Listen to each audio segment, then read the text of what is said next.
A continuación presentamos las diferentes miradas de la realidad nacional e internacional. Las voces y opiniones desde una mirada amplia. En un contexto que necesita ser analizado a profundidad e ir directo al grano. Periodismo profundo y directo. Una producción de la Asociación de Medios Católicos de Honduras, AMECA. Directo al grano. Comenzamos. Los temas de interés nacional son analizados a profundidad aquí en Directo al Grano, a través de nuestro análisis de la semana. Saludos amigos y amigas, gracias por acompañarnos en esta entrevista de análisis de la realidad de su programa Directo al Grano. Estamos por la Asociación de Medios Católicos de Honduras, AMECA. Hay varias cosas que han pasado y siguen pasando en Honduras. Hay que darle una interpretación y construir escenarios de lo que Honduras pueda vivir en el futuro inmediato. Está la instalación del nuevo gobierno, por supuesto. Está el Congreso Nacional y sus decisiones. La suerte también que pueda seguir el expresidente Juan Orlando Hernández y sus principales colaboradores. Les saluda José Peraza y les damos la bienvenida a esta entrevista de análisis de la realidad. Hoy nos acompaña el abogado Joaquín Mejía, doctor en Derechos Humanos, miembro del equipo de Reflexión, Investigación y Comunicación ERIC de la Compañía de Jesús, a quien agradecemos nos acompañe. Muchas gracias, doctor Joaquín Mejía, bienvenido. Al contrario, Peraza, muchísimas gracias por la invitación para aportar un poco a la reflexión tan necesaria en estos momentos que creo yo son fundamentales para la vida democrática del país. ¿Cuál es tu valoración inicial y general de lo que vive Honduras hoy? Bueno, yo creo que yo he venido insistiendo que lo que viene viviendo Honduras solamente es la manifestación de una crisis permanente que venimos arrastrando desde el golpe de Estado. Es una crisis que no se ha cerrado. De hecho, la Comisión Interamericana de Derechos Humanos, en uno de sus informes sobre Honduras, señala que los efectos del golpe de Estado siguen condicionando la vida democrática del país.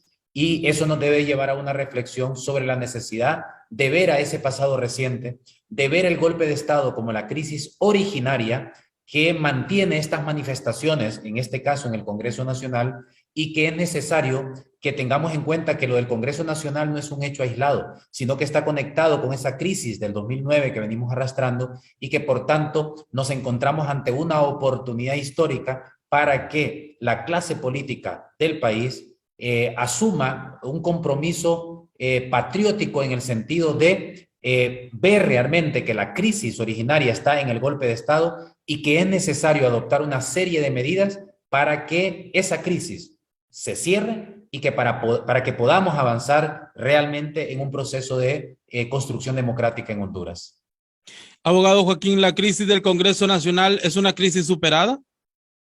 Obviamente no, y por dos razones. Una razón es porque, lo que decía anteriormente, que lo del Congreso Nacional solo es una manifestación de una crisis originaria que es el golpe de Estado. ¿Y por qué yo digo de que es una manifestación? Y permítanme que lo plantee. Por ejemplo, se da el golpe de Estado. Vienen elecciones, pero la crisis del golpe de Estado no se resuelve, sino que luego esa crisis permanente tiene una manifestación en el 2012 cuando hay una destitución ilegal de la Sala de lo Constitucional. Tiene otra manifestación en el 2013 cuando se aprueba una ley sede violando un artículo pétreo, un artículo que no puede ser reformado, que es el 9 de la Constitución de la República sobre la integralidad o la integridad del territorio. En el 2015, la nueva, entre comillas, Sala de lo Constitucional dicta una sentencia ilegal para favorecer la reelección de Juan Orlando Hernández. Esa es otra manifestación de la crisis. En el 2017 tenemos un fraude electoral, otra manifestación de esa crisis. Todo el tema que tiene que ver con estas estructuras criminales y de narcotráfico metidas hasta la más alta magistratura del Estado es una manifestación de esa crisis que ha debilitado la institucionalidad. Y lo que tenemos en el Congreso Nacional es la manifestación de esa misma crisis permanente. Por tanto, creo yo que me parece muy bien que a través del diálogo democrático se haya resuelto, digamos, esa manifestación hoy, pero la crisis permanece. Y esa crisis originaria no se va a superar o no se va a cerrar en tanto que Honduras no mire al pasado y Honduras no pase a través de un proceso de justicia transicional. ¿Qué significa la justicia transicional? Significa que cuando una sociedad ha vivido una situación grave que ha roto el tejido social, que ha implicado heridas profundas en la cohesión ciudadana, que ha implicado graves violaciones a derechos humanos por parte de quienes están dentro de las estructuras del Estado, entonces se requiere un proceso de sanación a través de la justicia transicional, que debe de tener dos vías. Una justicia retributiva, es decir, que se investigue y sancione a los responsables de todo el dolor que se ha causado en toda esta crisis, primero. Y está la justicia restaurativa, es decir, que se adopten medidas para reparar a las víctimas. Por ejemplo, una medida de justicia restaurativa es la instalación de una comisión de la verdad. Honduras tuvo una comisión de la verdad y reconciliación en el golpe de Estado, pero fue una comisión que se hizo solo con mitad de la sociedad, no con el resto de la sociedad. Y aunque presentó un informe muy bueno con recomendaciones muy buenas, esas recomendaciones no se han implementado. Las graves violaciones a los derechos humanos en los años 80 no tuvo una comisión de la verdad, tuvo un informe del Comisionado Nacional de los Derechos Humanos, los hechos hablan por sí mismos, pero no ha habido un proceso de investigación y sanción de los responsables. También en el marco del contexto postelectoral, no hubo una comisión de verdad, un proceso que dijera, esta es la verdad de los hechos, estas son las personas responsables. Hubo un informe de la Oficina del Alto Comisionado de Naciones Unidas para los Derechos Humanos en Honduras, pero sus recomendaciones tampoco se han implementado. Por eso se requiere, y quizás más adelante abordemos un poco más de esto, pero Honduras, para superar la crisis originaria, esta acumulación de impunidad que viene arrastrando desde hace mucho y que se profundiza con el golpe, requiere un verdadero proceso de justicia transicional. ¿Responde a esa necesidad de justicia transicional, como lo ha planteado doctor Joaquín Mejía, la amnistía que se ha aprobado en el Congreso Nacional? Totalmente, pero el problema es que la amnistía se aprueba como una medida aislada, no en conexión con un proceso más amplio, integral de justicia transicional. En ese sentido, una amnistía es importante, es una ley, una medida importante, para comenzar a sanar las heridas y reparar a las víctimas. Pero debería de hacerse en el marco de una mayor, digamos, o una integralidad, una política de justicia transicional que pueda tocar todos los niveles, no solo del Estado, sino que también de la sociedad. Insisto, yo no niego que la medida de la amnistía sea un paso importante, pero si se hace aislada, ¿qué es lo que va a pasar? Bueno, como se está haciendo aislada, hay críticas sobre uno de los puntos de esa ley de amnistía que tiene que ver con los exfuncionarios y funcionarias del gobierno de Emel Zelaya, porque la ciudadanía tiene que tener claro que una ley de amnistía solamente debe de aplicarse para delitos políticos y conexos. ¿Y qué son los delitos políticos? Son aquellos delitos o que se consideran delitos, aquellos actos que tienen como objetivo derribar un sistema, atentar contra el gobierno. Por ejemplo, en el marco del golpe de Estado, de la crisis postelectoral, las protestas de la gente estaban destinadas a un objetivo, derribar a una dictadura que se estaba imponiendo contra el fraude. Pero esa dictadura utilizó al Ministerio Público y al Poder Judicial para criminalizar y para acusar y condenar a muchas personas por esos delitos políticos, aunque eran una defensa a la democracia. Entonces, la amnistía sirve para liberar de responsabilidad a aquellas personas que cometieron esos actos que fueron catalogados como delitos políticos en este caso, por la dictadura de Juan Orlando Hernández. Y también delitos conexos. ¿Cuáles son los delitos conexos? Que yo en una protesta donde me estoy tomando la calle y quemo llantas, también quiebro los vidrios de un centro comercial. Ese es un delito común, pero está conectado con el delito político, que es el acto de protestar en contra de la dictadura. Esos son los delitos que se pueden amparar en la ley de amnistía. Pero nunca, ojo con esto, nunca se pueden amparar delitos vinculados con la corrupción, por ejemplo. No se pueden amparar delitos como violaciones a derechos humanos. ¿Recuerdan ustedes cuando cerraron la radio en el marco del golpe de Estado? O cuando el 15 de septiembre del 2010 bajo las órdenes de Héctor Iván Mejía, el comisionado de policía, se reprimió brutalmente a la gente que estaba en un concierto y destruyó los instrumentos de Café Huancasco y otros artistas.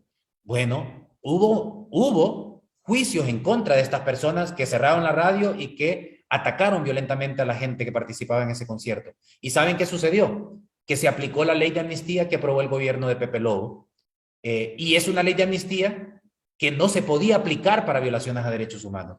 Pero, obviamente, hemos estado en medio de un sistema, de un régimen autoritario que ha hecho lo que ha querido porque ha tenido control del Ministerio Público y del Poder Judicial. Abogado Joaquín Mejía, está claro que el país necesita, y distintos sectores lo han dicho, la presencia de una comisión internacional de lucha contra la corrupción y la impunidad. ¿Esta debe ser una instancia nueva o hay que revivir a la Maxi que condujo la OEA y Juan Orlando Hernández en el país? Yo creo que no, porque la OEA está demasiado desprestigiada. Recordemos que Luis Almagro, secretario general de la OEA, fue uno de los factores sumamente fundamentales para atacar y para terminar con la masa. Habían actores externos e internos, y uno de los actores externos que realizó acciones para acabar con la masa fue Luis Almagro, el secretario general de la OEA. Por tanto, la OEA no tiene la credibilidad para que venga ahora con una posición de este tipo. Por eso es necesario que sea con Naciones Unidas. Y por tanto, es una oportunidad para rescatar las demandas ciudadanas a través de las marchas de los indignados e indignadas, que no querían una Masi con unos pocos dientes, aunque hizo un buen trabajo a pesar de todo, sino que una comisión que realmente tenga poder, que tenga facultades de investigación, que permita no estar amarrado a decisiones políticas de un fiscal general como Óscar Chinchilla, que se permita trabajar y hacer cumplir con sus funciones con todo el apoyo y todo el respaldo de fiscales valientes como Luis Javier Santos, por ejemplo, y creo que, o Juan Carlos Griffith, ese tipo de mecanismos internacionales que necesitamos en Honduras, y yo sigo insistiendo, alejado de la Organización de Estados Americanos. Bien, abogado Joaquín Mejía nos acompaña, él es el doctor en Derechos Humanos, integra el equipo de reflexión, investigación y comunicación ERIC. En estos 12 años o un poco más, casi 13, este año estaríamos cumpliendo 13 años del golpe de Estado. En estos 13 años, ¿quiénes son los que han movido los hilos de poder en Honduras? Mire, Marvin Barahona siempre ha dicho que en Honduras hay unos enclaves autoritarios que son los que provocan y promueven la impunidad y la corrupción.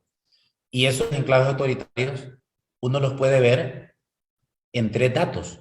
De hecho, el informe de la Comisión de la Verdad y la Reconciliación, para que los hechos no se repitan, relacionados con el golpe de Estado, dice algo muy importante.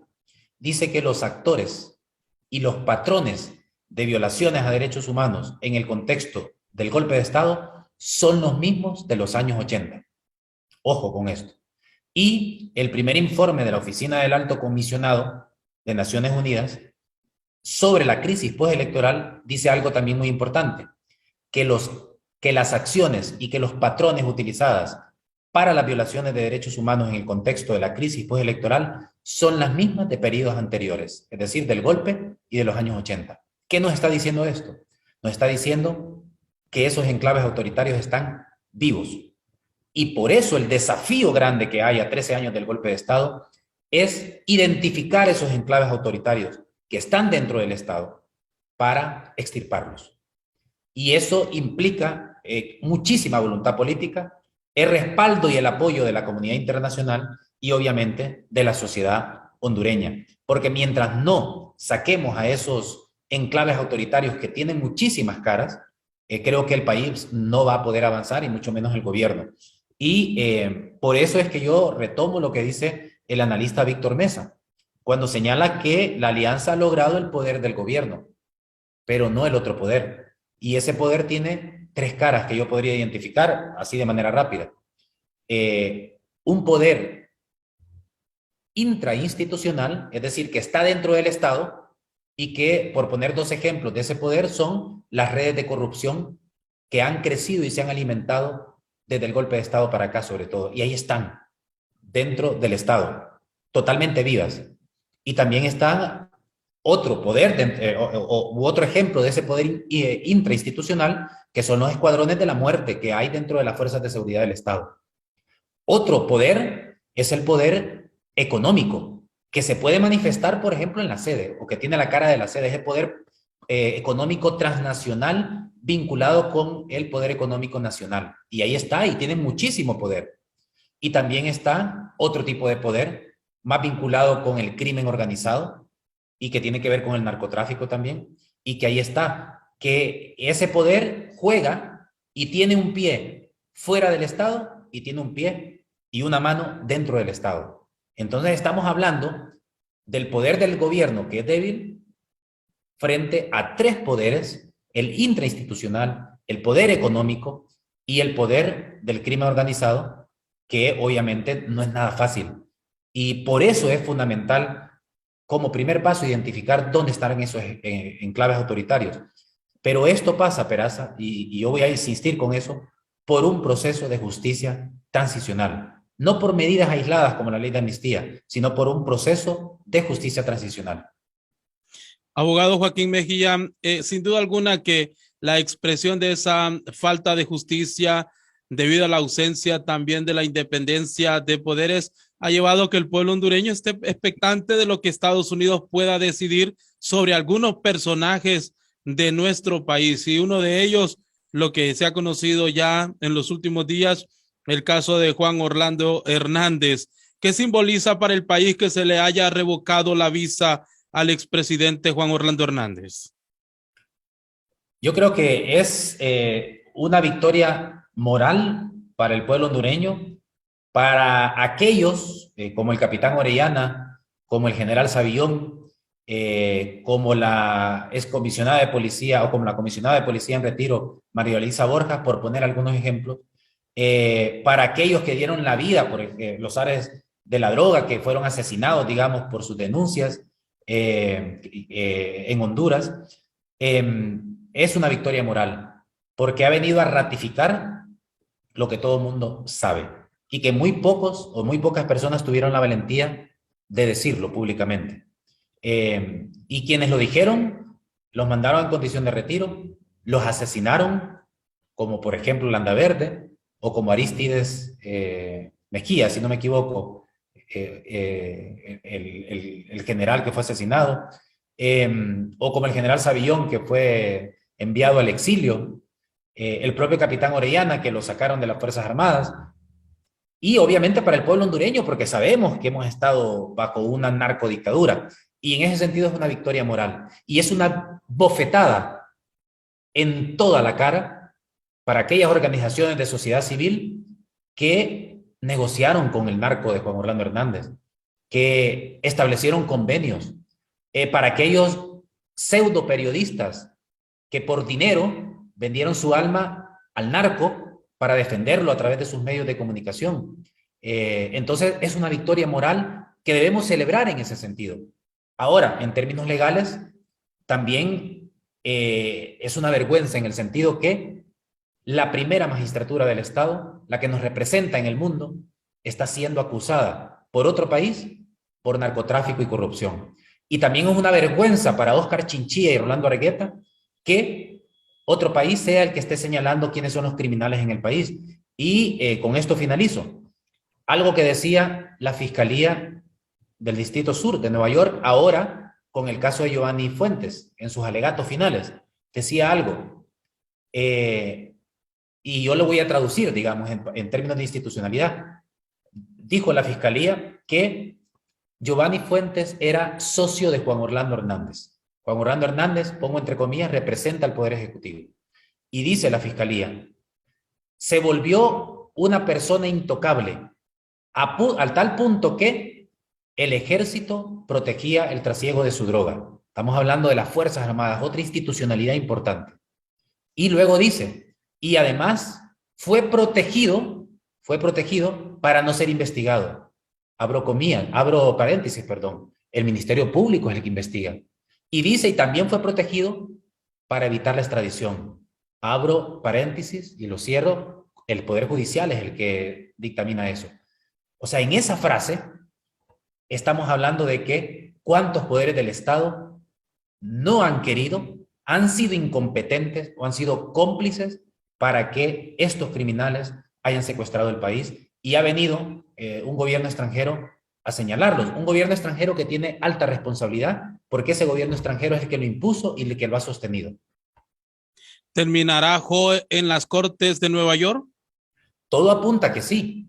Recordemos que lo que ha pasado ahora con la cancelación de su visa y esta designación como un criminal por actos de corrupción y narcotráfico es apenas una medida que solo le compete al Poder Ejecutivo y al Poder Legislativo, que es la que aprobó esta ley vinculada con la lista Angels.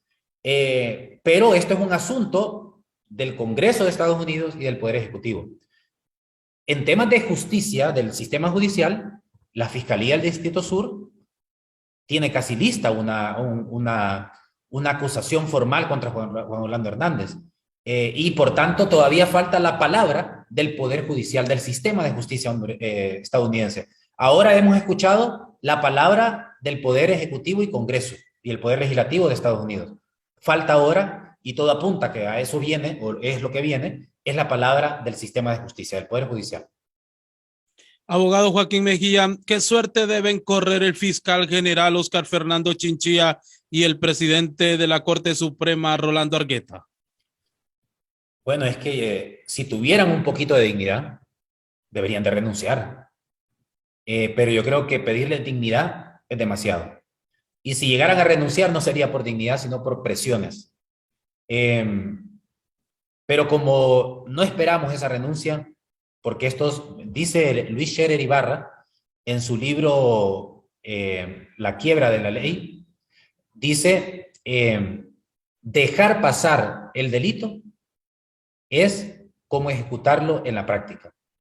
Por tanto, cuando las instituciones del Estado, que son las responsables de investigar y sancionar los delitos, como el Ministerio Público de Óscar Chinchilla y el Poder Judicial de Rolando Argueta, cuando han permitido que personas como Giovanni Fuentes, Tony Hernández, el Tigre Bonilla, como Juan Orlando Hernández y un largo etcétera, hayan acampado a sus anchas con total impunidad en el país, significa que ellos son parte del delito, no que son cómplices, porque dejar pasar el delito es realizarlo en la práctica. Y por tanto, uno esperaría por dignidad renuncia, que no creo que lo hagan, solo por dignidad, y uno esperaría que ese Congreso Nacional realice un proceso de juicio político y los destituya. Pero obviamente se requiere ahí los votos del Poder Nacional, del Partido Nacional, perdón. Y por eso es que yo, de manera sarcástica, digo, vamos a ver, en el Congreso de Zambrano, donde era la Junta Directiva de Jorge Cálix, el Partido Nacional y el Partido Liberal votaron a favor de derogar las leyes CEDES, ¿verdad? Todo el mundo lo sabe. Bueno, vamos a ver ahora que han regresado al Congreso, a ver si ratifican esa decisión, a ver si lo que estaban haciendo era una burla al pueblo hondureño y una burla a la Junta Directiva de Jorge Cálix. Y aquí vamos a verlo, con la derogación de la ley CEDES, del Código Penal, o con un juicio político a estos funcionarios que debería de caerles la cara de vergüenza por lo que está pasando en Nueva York y en Washington en relación con los criminales que deberían de estar persiguiendo ellos. Todo esto pasa, doctor Joaquín Mejía, en el comienzo de este nuevo gobierno, un gobierno liderado por la primera mujer presidenta del país. ¿Cuál será la clave de Xiomara Castro para ganar gobernabilidad en su periodo presidencial? Bueno, yo creo que Xiomara Castro, a diferencia de otros gobernantes, trae algo que los demás no han tenido, que es la legitimidad. Eso es lo primero. Y la legitimidad porque ha sido la candidata más votada, la presidenta más votada, es la primera mujer en asumir la presidencia, y además creo yo que se ha ganado a pulso, es decir, desde el golpe de Estado es una mujer que ha estado al frente de las luchas de resistencia, y eso uno puede estar en contra o a favor de ella y de su partido o de la alianza, lo que quiera, pero yo creo que eso nadie se lo puede negar, primero. Y por otro lado también ha tenido un discurso de reconciliación y de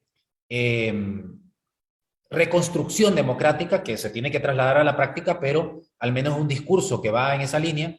Y por otro lado, creo yo que también ha tenido varios actos simbólicos muy importantes. El primero, con el tema de su toma de posesión, de hacerlo con una jueza, que uno puede criticar a esa jueza por lo que es, pero bueno, no lo hizo con Redondo, y eso demostró que es una presidenta o una persona que tiene claro su papel institucional. No se involucró en un problema interno de otro poder del Estado. Y eso simbólico es bueno.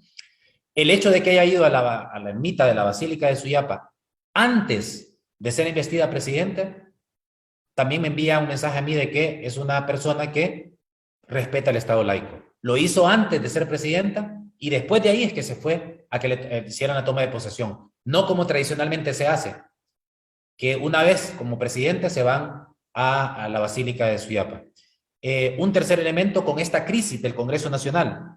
Cuando los diputados disidentes de su partido, ella salió firme a decir las cosas por su nombre y los expulsó. Mandó un mensaje de que es una mujer que no va a permitir cuestiones que vulneren la ética o corrupción, etcétera. Al menos por ahora en términos simbólicos. Y por otro lado, todo el mundo recuerda esa foto de ella con Jorge Cálix. Y mandó ahí en esa foto, ustedes me gustaría que se fijen, que tiene dos simbologías muy importantes. La primera es, después de haber sido firme con la expulsión, también manda un mensaje de decir, también soy una mujer abierta al diálogo democrático y a las salidas pacíficas de los conflictos. Y aquí estoy con Jorge Cálix, que es parte de ese conflicto. Y ese es un mensaje muy importante. Pero también, yo no sé si ustedes se fijaron, que Jorge Cálix se miraba muy abajo y ella se miraba levantada. Había unos cojines debajo del asiento de Xiomara Castro, porque también estaba enviando un mensaje que ahí era la autoridad moral, la primera magistratura del Estado. Entonces, a mí me parece que esos mensajes simbólicos son importantes. Pero obviamente eso se tiene que trasladar a la práctica. Y luego también hay otras cuestiones que me parece que han hecho con mucho cuidado, que tiene que ver con sus familiares dentro de su gobierno. Que aquí hemos visto y se ha criticado mucho la presencia de su hijo, de un sobrino, etcétera. Pero ha sabido manejarlo bien en términos legales. ¿Por qué? Porque lo que ha hecho es saber que su sobrino político, de acuerdo con la Constitución, sí puede ser ministro porque está hasta en el 3er grado de consanguinidad y la Constitución lo prohíbe en el 1er y 2º grado de afinidad. Y este está en 3er grado. Ya moralmente podemos discutir si debía hacerlo o no, pero ese es otro asunto que tiene que ver con la moralidad de cada quien. Pero en términos constitucionales se lo permite. Y lo mismo con el hijo como secretario privado. La Ley General de Administración Pública habla claramente que esa no es una secretaría de Estado y por tanto no hay ningún tipo de incompatibilidad constitucional. Entonces, ese tipo de cosas deberían de llamarnos o indicarnos de que se pretenden hacer bien las cosas, pero falta muchísimo recorrido y todavía hay que esperar porque hay problemas fundamentales de la sociedad que el gobierno tiene que poner sobre la mesa como algo prioritario. ¿Pero sí se respiran nuevos aires o seguimos atollados? Yo creo que es muy pronto para decirlo, pero yo creo que el solo cambio del régimen de Juan Orlando Hernández al gobierno de la Alianza ha permitido que se abriera una especie de hoyo en esa pared de impunidad y de asco en que se ha convertido en el país y que haya entrado un aire fresco. Ahora el trabajo está en ese hoyo, hacer una ventana bien hecha por donde pueda circular el aire y que podamos rescatar al país. Porque lo que ha pasado en términos figurados es, hemos tenido un ciclón de 12 años que ha destruido todo y ahora lo que nos toca es quitar el lodo, quitar los escombros y después de ahí empezar a caminar y a reconstruir. Y no es algo fácil y yo creo que ahí la sociedad hondureña tenemos que estar conscientes de eso. Muy conscientes porque creo yo que al menos hasta este momento hay apertura para el diálogo Honduras, con el régimen de Juan Orlando Hernández, se había convertido, de acuerdo con Cívicus, una plataforma mundial sobre el espacio cívico, se había convertido en uno de los 5 países que había reducido el espacio cívico, las libertades en América Latina. Hoy se abre la posibilidad de muchos diálogos y creo yo que la gente que sabe también y que él ve, uno no va a estar contento con todo el gabinete de un gobierno, eso está claro. Y algunos son más malos que buenos, pero yo creo que hay que dar todavía una cuota de confianza a este gabinete que apenas ha comenzado, no tiene ni siquiera 100 días, no podemos pretender exigir en un par de días lo que en 12 años no se exigió o no nos permitieron exigir, porque cuando los maestros salían a las calles los reprimían brutalmente y la gente dejó de protestar. Y eso hay que tenerlo en cuenta. Entonces creo yo que hay que dar el beneficio de la duda, el tiempo prudente que hay que dar para ir observando por dónde va. Obviamente con una visión crítica, Bien, abogado Joaquín Mejía, muchísimas gracias. Gracias por este espacio que nos ha brindado para nuestros amigos y amigas oyentes y seguidores de las distintas plataformas. Muchas gracias. Gracias a ustedes, Peraza. Un abrazo. Gracias. Él es el doctor Joaquín Mejía. Él es doctor en Derechos Humanos, integra el equipo de Reflexión, Investigación y Comunicación ERIC de la Compañía de Jesús. Agradecemos sus aportes en este análisis de la realidad. Muchísimas gracias. Estamos en su programa Directo al Grano. Quedó informado e informada con las diferentes miradas de la realidad nacional e internacional. Escuchó las voces y opiniones desde una mirada más amplia. Solo aquí, Directo al Grano. Periodismo profundo y directo. Una producción de la Asociación de Medios Católicos de Honduras, AMECA. Hasta un siguiente programa.